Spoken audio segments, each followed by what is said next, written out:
Hello everyone, my name is Shalini Raj and currently I am MBBS second year student at Mahatma Gandhi institute of medical sciences Sevagram. So guys, ये जो मेरा पिछला video था इसमें मैंने आपसे पूछा था कि आपको मंथ वाइज प्लान चाहिए तो मैं आपको बना के दूंगी। एंड आप लोगों में से काफी सारे लोगों ने कमेंट्स में लिखा है कि दीदी मंथ वाइज प्लान बना दो। सो आज मैं आपके लिए इस वीडियो में मंथ वाइज प्लान लेके आई हूँ, जिसके हेल्प से आप अभी जनवरी से अपनी नीट की प्रिपरेशन स्टार्ट करते हो तो आप इजिली 650 प्लस स्कोर कर सकते हो एंड एक डिसेंट मेडिकल कॉलेज में आपका एडमिशन हो सकता है। तो गाइज, जब भी हम किसी भी एग्जाम की प्रिपरेशन स्टार्ट करते हो, वो नीट हो, यूपीएससी हो, जेई हो, कोई भी एग्जाम हो, तो हम सबसे पहले ना उस एग्जाम के बारे में जानने के लिए हम PYQ की तरफ जाते हैं कि हम जान पाए कि वो एग्जाम में क्वेश्चंस किस तरीके से आए हुए हैं, किस पार्ट से ज्यादा क्वेश्चन आ रखे हैं, कौन से कॉन्सेप्ट से ज्यादा क्वेश्चन आ रखा है। तो ये सारी चीजों के बारे में हमें जानने के लिए उसके PYQ पे हम नजर डालते हैं, तो हमें पता लगता है कि लाइक ये वाला चीज, ये वाला पार्ट, ये वाला चैप्टर ज्यादा इंपॉर्टेंट है, इस चैप्टर का ज्यादा वेटेज है। तो ये चीज बहुत ज्यादा इंपॉर्टेंट हो जाती है किसी भी एग्जाम की प्रिपरेशन को स्टार्ट करने से पहले। तो हम लास्ट के 4 महीने में आ चुके हैं एंड हम चाहते हैं कि 4 महीने को हम इतने अच्छे से प्रिपेयर करें नीट के लिए कि एक हम डिसेंट मेडिकल कॉलेज में हमारा एडमिशन हो पाए। ठीक है, तो हमारा मेन फोकस क्या होना चाहिए? हमारा मेन फोकस बायोलॉजी पे होना चाहिए, बिकॉज बायोलॉजी जो है वो हाई वेटेज वाला एक पोर्शन है, क्योंकि यहाँ पे 360 मार्क्स के क्वेश्चंस आते हैं एंड बायोलॉजी में भी हमें PYQ एंड NCERT रीडिंग पे सबसे ज्यादा ध्यान देना है। मतलब आप ये पता कर लेते हो कि बायोलॉजी में जो NCERT है, उस NCERT के किस लाइन से क्वेश्चंस आ रखे हैं, कौन सा ऐसा कॉन्सेप्ट है जिससे ज्यादा क्वेश्चन आ रखे हैं, कौन सा ऐसा चैप्टर है जिससे ज्यादा क्वेश्चन आ रखे हैं। तो आपकी प्रिपरेशन बहुत ज्यादा स्मूथ हो जाएगी आगे चल के। तो इस चीज को और आसान बनाने के लिए आप नीट एसेंशियल ऐप की हेल्प ले सकते हो, जहां पे आपको PYQ मार्क्ड NCERT मिल जाएगी। तो अपनी NCERT बुक खोल लेनी है एंड साथ में नीट एसेंशियल ऐप खोल के वहां पे आपको PYQ मार्क्ड वाले सेक्शन में चले जाना है एंड यहाँ पे आपको बायोलॉजी, फिजिक्स, केमिस्ट्री तीनों पार्ट के NCERT में वो सारे लाइंस को हाईलाइट करके रखा गया है, जिससे PYQ में क्वेश्चंस आ रखे हैं, वो चाहे एम्स के क्वेश्चन हो या फिर नीट के या फिर AIPMT के। ये चीज आपको नीट एसेंशियल ऐप पर फ्री ऑफ कॉस्ट मिल रही है। अभी फेस्टिव सीजन भी चल रहा है, तो एक गिफ्ट समझ लो आप। आपको इसके लिए कुछ भी नहीं पे करना पड़ेगा एंड आप इजिली जान पाओगे कि PYQ में किस तरीके के क्वेश्चंस आए हैं एंड NCERT में कहां से क्वेश्चंस आए हैं। एंड अगर आप वहां पे उस लाइन पे टैप करते हो जहां से भी क्वेश्चन आ रखा है, तो आपको वहां पे वो क्वेश्चन भी दिख जाएगा एंड उसका वीडियो सोल्यूशन भी आपको मिल जाएगा। बट इसके लिए आपको कुछ अमाउंट पे करना पड़ेगा। इसके साथ साथ आपको फिजिक्स, केमिस्ट्री, बायोलॉजी के NCERT के लाइन बाय लाइन क्वेश्चन आपको यहाँ पे देखने को मिल जाएगा इसके अभ्यास बैच में।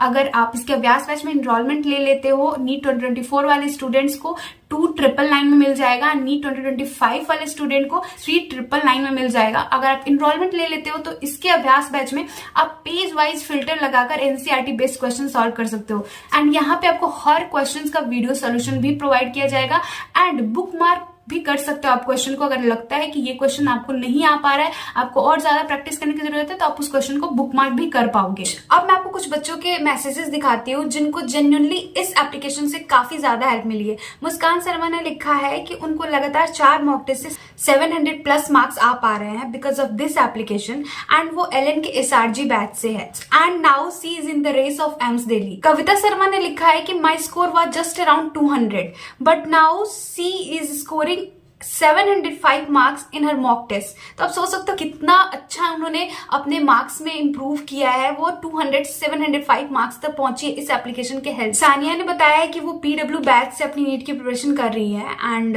इनका इस बार नीट 2023 का स्कोर 540 था, बट वो रेगुलर क्वेश्चन प्रैक्टिस कर रही है इस NCERT व्यास बैच से एंड उनका जो मॉक टेस्ट से मार्क्स आ रहा है अभी वो है 702 मार्क्स एंड आप देख सकते हो कि कितना अच्छा इंप्रूव किया है इन सारे बच्चों ने इस एप्लीकेशन के हेल्प से। एंड अभी आपकी बारी है इस एप्लीकेशन को एक बेहतरीन तरीके से यूज करके अपने मार्क्स को इंप्रूव करने का। ये सारी चीजें आपको नीट एसेंशियल ऐप पे मिल जाएगी एंड आप एक बार चेकआउट करना। आपकी प्रिपरेशन बहुत ही ज्यादा स्मूथ हो जाएगी एंड बहुत ज्यादा आसान हो जाएगी इस एप्लीकेशन को यूज करके। So go and check it out. मैंने सारे लिंक्स डिस्क्रिप्शन बॉक्स में दे रखे हैं। देखो 4 महीना बचा हुआ है, ठीक है। तो इस 4 महीने में आपको पहला जो 3 महीना है उसमें आपको सिलेबस कंप्लीट करना है, ठीक है। एंड उसके बाद का जो 1 महीना रहेगा उसमें आपको जमकर रिवीजन करना पड़ेगा एंड साथ ही साथ आपको ढेर सारा मॉक टेस्ट भी देना पड़ेगा। तो आप लोग अभी ये पूछोगे कि दीदी 3 महीने जो पहले का 3 महीना है इसमें मॉक टेस्ट नहीं देंगे क्या? नहीं, इसमें भी आपको मॉक टेस्ट लगाना है, बट जो लास्ट का 1 महीना होगा उसमें आपको और ज्यादा मॉक टेस्ट की प्रैक्टिस करनी होगी। स्ट्रैटेजी क्या रहेगी नीट 2024 के लिए इस लास्ट के 4 महीने में? आपके पास अभी 79 चैप्टर आपको ही पता है, तो आपको हर दिन एक चैप्टर करना है, 1 डे 1 चैप्टर, मतलब एक दिन में आपको एक चैप्टर कंप्लीट करना है। अब मैं आपको बताती हूँ कि आपको मंथ वाइज किस तरीके से आपको प्लानिंग करनी है। तो देखो जनवरी मंथ में, अभी आपका जनवरी मंथ चल रहा है, आपको कोशिश करना है कि आप 27 चैप्टर कंप्लीट कर पाओ एंड इस 27 चैप्टर में मोस्ट ऑफ द चैप्टर जो होगा वो बायो का होगा, क्योंकि बायो यार बहुत ज्यादा वेटेज वाला है, तो इस पे बहुत ही अच्छी कमांड बनानी पड़ेगी एंड बहुत ही अच्छा पकड़ बनाना पड़ेगा। आप 360 में 320 भी लेके आ गया ना तो बहुत ही अच्छे मार्क्स हो जाएंगे आपके लिए बायो के लिए। तो आपको इसमें ज्यादातर जो चैप्टर आपको पढ़ने हैं वो बायो के and then physics and then chemistry. आपको 27 चैप्टर कंप्लीट करना है जनवरी में एंड शॉर्ट से करना चाहिए या फिर कोई बैच ज्वाइन कर लेना चाहिए, आप पे डिपेंड करता है। लेकिन मैं अपने तरफ से आपको सजेस्ट करूंगी कि आपको 1 शॉर्ट की तरफ ही जाना है एंड आप कोई भी 1 शॉर्ट की तरफ जा सकते हो। यूट्यूब पे बहुत सारे लेक्चर्स अवेलेबल है एंड उम्मीद बैच जो पहले वाला है वो भी काफी अच्छा है एंड अभी आराम बैच आ रखा है, वो भी काफी आपके लिए सही रहेगा, ठीक है। And start with basic chapter, basic mathematics हो गया, वेक्टर्स हो गया, some basic concept of chemistry हो गया, ये सब चीजें आपको फिजिक्स केमिस्ट्री में स्टार्ट करनी है सबसे पहले। बायो में आप कहीं से भी स्टार्ट कर सकते हो, कोई भी प्रॉब्लम नहीं आएगी। फरवरी में तो आपको यहाँ पे 25 चैप्टर को कंप्लीट करना है। मंथ में आपने जो पिछले मंथ में जो भी चैप्टर पढ़ा है ना उन सारे चैप्टर को आपको रिवाइज भी करते रहना है एंड पर डे आपको एक चैप्टर भी कंप्लीट करना है, ये आपका टारगेट रहेगा। आप रिवीजन में ज्यादातर जो भी चैप्टर हुई है ना उस सारे चैप्टर के आपको PYQ को रिवाइज करना है, ये सबसे ज्यादा इंपॉर्टेंट रहेगा। PYQ से आपको बहुत ज्यादा फायदा होने वाला रहेगा। मार्च में इसी तरह आपको 27 चैप्टर कंप्लीट करना है एंड आपको रिविजन भी करना है एंड मॉक टेस्ट की फ्रीक्वेंसी भी आपको बढ़ा देनी पड़ेगी। पिछले मंथ से आपको ज्यादा मॉक टेस्ट देना पड़ेगा। लास्ट मंथ की बात करें तो यहाँ पे आपको लास्ट मंथ में क्या है कि आपका पूरा चैप्टर आप लास्ट मार्च तक कंप्लीट कर लोगे आराम से। अगर कोई प्रॉब्लम भी आता है तो आप 5 अप्रैल तक आप मैक्स टू मैक्स सारे चैप्टर के कंप्लीट हो जाएंगे अगर आप 1 शॉट से करते हो तो। एंड उसके बाद आपको लास्ट वाले मंथ में फॉर्मूला सीट रिवाइज करना है, PYQ रिवाइज करना है, नोट्स फिजिक्स केमिस्ट्री में रिवाइज करना है एंड NCERT रिवाइज करना है आपको मेनली बायोलॉजी में, ठीक है। तो इस तरीके से आपको रिवाइज करना है लास्ट के मंथ में। बात करते हैं कि आपको लेक्चर्स देखने कैसे है, तो देखो आप नोट्स भी बना सकते हो या फिर PDF की तरफ भी जा सकते हो। अब मैं बोलूंगी कि लास्ट का कम समय बचा हुआ है तो आप PDF की तरफ ही जाओ तो ज्यादा बेस्ट रहेगा। अगर आप चाहते हो कि आप लिख के करना चाहते हो, आपके पास टाइम है, आप मैनेज कर पाओगे, देन आप नोट्स के साथ भी जा सकते हो। आपको फॉर्मूला सीट उसी टाइम बना लेनी है। देखो मैं आपको एक टेक्निक बताना चाहूंगी यहाँ पे, आप जब नोट्स बनाओगे या फिर आप PDF से पढ़ोगे तो और ज्यादा आसान रहेगा आपको फॉर्मूला सीट बनाने में। आपको क्या करना है, आपको एक A4 शीट पेपर लेके बैठना है, जो भी चैप्टर आप पढ़ने के लिए बैठ रहे हो। मान लो कि आज तुम बैठ रहे हो some basic concept of chemistry पढ़ने के लिए, ठीक है। तो आप 1 शॉट वीडियो देख रहे हो सामने में, आपने PDF खोल रखा है उसका जो भी नोट्स है उसका, या फिर आप नोट्स बना ही रहे हो तो चलो वो भी सही है। एंड बगल में आपको एक A4 शीट पेपर रखनी है एंड उस A4 शीट पेपर पे आपको सिर्फ फॉर्मूला लिखना है। जो भी फॉर्मूलाज आते जा रहे हैं उस चैप्टर में, जो भी सर पढ़ाते जा रहे हैं, आपको सिर्फ फॉर्मूला उस पे नोट डाउन करते जाना है। इससे क्या होगा, आपका टाइम बचेगा। देखो आप बाद में सोचोगे कि बाद में जाके फॉर्मूला सीट बनाएंगे तो आपके पास समय नहीं है, आपके पास अब 4 ही महीना है, तो आपको स्मार्टली वर्क करना पड़ेगा। एट द सेम टाइम आपको वहां पे फॉर्मूला सीट भी बना लेना है एंड ये बहुत ही आसान है गाइज। ये मैंने खुद भी किया था कुछ चैप्टर्स के लिए कि मैं एक A4 शीट पेपर लेके बैठती थी एंड उस पे सेम टाइम में नोट्स बना रही हूँ एंड सेम टाइम में उस पे फॉर्मूला भी लिखते चले जा रही हूँ। कितना टाइम ही लगेगा फॉर्मूला लिखने में, तो ये चीज आपको करना है। इससे आपको फॉर्मूला सीट भी प्रिपेयर होते जाएगा फिजिकल केमिस्ट्री में, फिजिक्स में, दोनों में। एंड अब मैं आपको डेली रूटीन भी बता देती हूँ जो आपको फॉलो करना है इस लास्ट के 4 मंथ में। एंड मैं ये नहीं बोलूंगी कि आपको एकदम से इससे स्टिक रहना है या फिर इसी से सिलेक्शन होगा, लेकिन हाँ आप इसको देख के कुछ ना कुछ आइडिया लगा सकते हो एंड अपना खुद का भी बना सकते हो। पहली बात मैं आपको बता दूं कि आपको अब 14 घंटा तो पढ़ना ही पड़ेगा, इसके नीचे आपका काम नहीं चलेगा। और सोच रहे हो कि इससे कम में हो जाएगा, तो नहीं होने वाला है। रफ आइडिया आपको देने के लिए ये बता रही हूँ, आप उसके बाद अपने अकॉर्डिंग इसको मॉडिफाई कर सकते हो। मान लो कि आप 7 बजे उठते हो तो आप 7 से 8 फ्रेशन अप हो जाओगे। योगा या फिर मेडिटेशन आप जरूर करना 10-15 मिनट ही देना, लेकिन देना जरूर, आपको बहुत ज्यादा फायदा होगा। एंड ब्रेकफास्ट हो गया। उसके बाद 8 से 12 जो होगा आपका फर्स्ट स्टडी स्लॉट होगा, ठीक है। तो इसमें आपको वीडियो लेक्चर देखना है, जो भी आप जहां से भी देखना चाहते हो, वन शॉट पे ही देखना, आप वन शॉट ही देखना, आप ज्यादा सही रहेगा। फिर 12 से 1 आपका लंच हो जाएगा। 1 से 5 फिर आपका सेकेंड स्टडी स्लॉट होगा, जिसमें आप क्वेश्चन प्रैक्टिस करोगे जो भी चैप्टर के आपने वीडियो देखे हैं 8 से 12 के बीच में।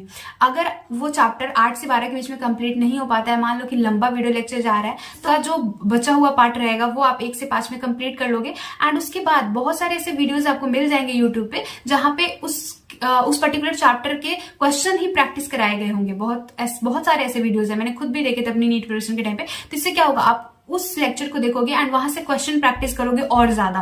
तो ये चीज आपको करनी है 1 से 5 के बीच में, क्योंकि आपको अल्टीमेटली नीट एग्जाम में जाकर क्वेश्चन ही जाके सॉल्व करना है।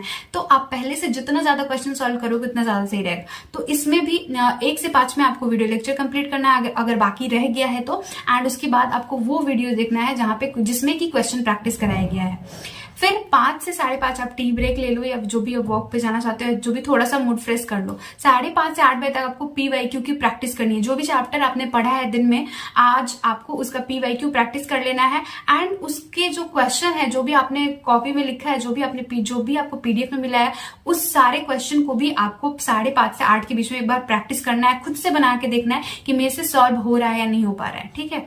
ये चीजें आपको करनी है। 8 से 9 में आपको डिनर कर लेना है। 9 से फिर 11:30 तक आपको रिवीजन करना है। मैं अपनी तरफ से आपको बोलूंगी कि आप ऐसा मत सोचो कि लास्ट का जो 1 महीना हमने रखा है हम उसी में रिवाइज करेंगे। वहां तो रिवाइज करोगे ही, लेकिन अगर आप अभी से रिवीजन को अपने डेली शेड्यूल में रखते हो तो आप के लिए बाद में जाके बहुत ज्यादा आसान हो जाएगा। तो आपको रिवीजन 9 से 11:30 तक करना है, जिसमें कि आप नोट्स रिवाइज करोगे, जो भी PDF नोट्स है या फिर जो भी आपने खुद से बनाया है। फॉर्मूला सीट रिवाइज करोगे एंड NCERT रीडिंग करोगे, स्पेशली बायोलॉजी में तो जरूर। उसके बाद 11:30 से 12 में आप एक क्विक रिकैप दोगे अपने आप को कि आपने पूरे दिन में आज क्या पढ़ा है, क्या रिवाइज किया है, एंड एक एक्टिव रिकॉल करोगे। तो आपको किस तरीके से करना है, तो आपको अपनी आंखें बंद करनी है एंड आपको बस सोचना है कि आपने पूरे दिन आज क्या पढ़ा, क्या याद किया, रिवाइज किया, तो उसमें आपने कौन सी चीजें रिवाइज की, क्या क्या फॉर्मूलाज याद किए। पता है ये चीज ना मेरे को LN में एक टीचर ने बताई थी कि इससे सबसे ज्यादा आपको हेल्प मिलेगा। आपने जो भी चीजें पढ़ी है ना दिन भर में, जो भी आपने रिवाइज किया, वो सारी चीजें आपको यहाँ पे रिकॉल होंगी एंड वो आपके दिमाग में, सबकॉन्शियस माइंड में फिट होते चला जाएगा। तो ये आधा घंटा आपको जरूर देना है, बहुत ही ज्यादा आपको हेल्प मिलेगा। उसके आफ्टर 12 आपको सो जाना है। एंड मैं कभी नहीं बोलूंगी कि आपको सोने में कोताही करनी है, पूरे 6-7 घंटे की नींद जरूर लेनी है, ठीक है। तो ये आपका जो शेड्यूल रहेगा वो मंडे टू सैटरडे रहेगा। संडे को थोड़ा अलग है, संडे को आपको रिवीजन करना है। देखो आप लोग बोलोगे कि दीदी संडे को आप बोल रहे हो मॉक टेस्ट देने के लिए एंड सैटरडे तक तो हमारा क्लास ही रहेगा, तो हम उस चैप्टर जो भी पोर्शन आ रहा है हम उसको कैसे रिवाइज कर पाएंगे। तो मैं आपको बताती हूँ। देखो संडे को ना आप जब सुबह उठते हो तो आप सुबह से लेके मोस्टली शाम तक आप पूरा रिवाइज करो, जो भी आपने पूरे वीक में पढ़ा, जो भी आपका सिलेबस आ रहा है उसको पूरा रिवाइज कर लो। एंड शाम को बैठो आप मॉक टेस्ट देने के लिए। मान लो 6 बजे बैठ रहे हो तो 6 से 9:20 तक दो आराम से, एंड 9:20 के बाद आप उसको आराम से पूरा अच्छे से एनालाइज करो। एक डीप आपको एनालिसिस करनी है अपनी मॉक टेस्ट की, ताकि अपनी गलतियों पे आप काम कर पाओ। उसके बाद आपको मिस्टेक नोटबुक जरूर बना लेना है। अगर आपको मिस्टेक नोटबुक किस तरीके से बनानी है ये समझ नहीं आ रही है तो मेरा आप ये वाला वीडियो जरूर देख लेना, इसमें मैंने डिटेल में बता दिया है कि आपको किस तरीके से मिस्टेक नोटबुक बनानी है। तो ये चीजें आपको संडे को करनी है। तो इस तरीके से आप पूरा दिन भर रिवाइज करोगे, जो भी आपने पढ़ा है उसको, जो भी आपका पोर्शन आ रहा है एग्जाम के लिए उसको रिवाइज करोगे एंड शाम को आप मॉक टेस्ट दे सकते हो। इस तरीके से आपको करना है संडे को एंड अपने मॉक टेस्ट को अच्छे से एनालाइज करना है।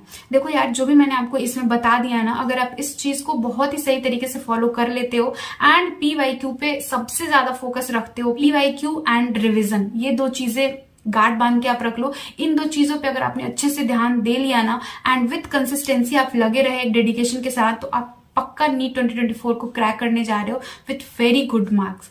तो अच्छे से प्रिपरेशन करते रहो एंड कुछ भी डाउट लगे तो नीचे कमेंट सेक्शन में जरूर पूछना। आई होप कि तुम्हें इस वीडियो से काफी ज्यादा हेल्प मिला हो एंड तुम काफी कुछ सीख के जा रहे हो इससे। सो मिलते हैं नेक्स्ट वीडियो में। Thank you so much.